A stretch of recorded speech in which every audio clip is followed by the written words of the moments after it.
Hello guys नमस्ते। मेरो दिदी लजानु भयो घाँस काट्न हिँड्ने हम दिदी र म आज फेरि के हो भने घरबाट भलक गराउन मैले बिर्सेको रहेछु। अनि चाहिँ बिच बाटोमा आउँदाखेरि सम्झिम अनि दिदीले भन्नुभयो पहिला बाटो यतातिर थियो, हामी यतातिर घुम्दै जान्थ्यौँ। यहाँ तिनीको के अरे त्यो धार्नेहरू फलेर त खल्डुकहरू फलेर यहाँ धार्नेका काँडाले टेकेर जान सकिन्थेन। पहिला पहिला घाँस काट्न तल तल जान पर्थ्यो, तर अचाली यताबाट बाटो रहेनछ कि मैले बिर्सेर म उता गर्थेँ। दिदीले होइन होइन यता आइज भन्दाखेरि हामी यताको बाटो जाँदै हम। दिदी जानु त कता बाटो राख्नुहोस्। दिदी यता बाटो जाँदै हुनुहुन्छ भने म पनि दिदीसित सँगै जानेछु। दिदी जानुभएको छ। आज हामी चाहिँ दुई बहिनीको हात दुखे पनि दिदी पनि चाहिँ घाँस काट्न जाम। पहिला पहिला जमानाको याद आयो होइन। दिदीहरूले पहिला पहिला कम्ता दुःख गर्नु उहाँ तल झोल्के खोलामा गएर यस्तरी खेप फालेर गर्थ्यौँ भन्नुहुन्थ्यो। त्यही देखेर मैले नि अहिले दिदीलाई पनि सम्झाएँ म पनि आउँछु दिदी तपाईँसित भने दिदीसँगै घाँस काट्न भनेर आएकी छु। यस्ता रुखै थिएनन् भन्नुहुन्छ कि दिदीले खतरा हँसाउनुहुन्छ कि रुख छन त्यो त ठुल्ठुला थिएनन् होला।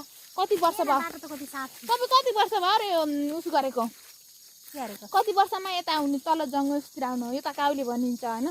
हाम्रो पारी जङ्गलमा हो कि थिएन 9-10 वर्ष भएन आएको। दिदी नआएको 9-10 वर्ष भयो भनेपछि त म त झन् केलाई आम लाएर आउनु म त झन् त झनै हौ। तर हामी यो बाटो आइएन पहिला उस भयो नि पछि पछि भए पनि खास हामी यो बाटो आउँथ्यौँ कि यो बाटो घुमेर माथि जान्थ्यौँ। तर हामी अहिले यता बाटो आयौँ कि किनकि हाम्रो यो बाटाका कारणले बाटो खन्ने ऊ जाने भल जाने ऊ जाने गरेर चाहिँ यस्तो भयो। अब भएन अरे हिजो आएर घाँस काट्दै जानुको अरे मम्मीहरू दिदी अनि गर्नुको अरे कहाँ गर्नुको दिदी ए अगाडि हेरि चाहिँ खत्रै रहेछ बाटो हेर्नु त अगाडि चाहिँ यस्तो रहेछ। त्यसपछि तर यो बाटो हुन हो कि रहन दिदी अब के गर्ने मम्मी आउनुको अरे दिदी टाढा हुनु मम्मी कता जानुको त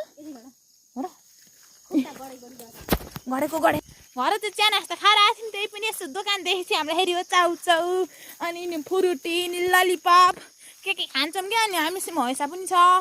म त हात दुखेछ दिदीलाई नि हात दुखेछ त्यहाँदेखि दिदीसित जाम्न रमाइलो हुन्छ भनेर हामीले दाउरा खेप यहाँ गर्थ्यौँ होइन र यहाँ नि गर्थ्यौँ दाउरा खेप यहाँ कता राख्यौँ सम्म यता राख्थ्यौँ यहाँ ठुला सिँढी भाइ। अनि त्यसपछि पारीको गाउँ हेर्नु त्यो गाउँलाई सिन्दुरे भन्छ यता यता यता चित्रुङमा यता यता सिन्दुर भन्छ उता पारी पारी हेरी भन्छ्याङ वादी वादी जहाँ तपाईँ छैन बौवाको डाँडो सुत्दा त पारी हेरी बौवा टावर सुत्दा देखेछ भने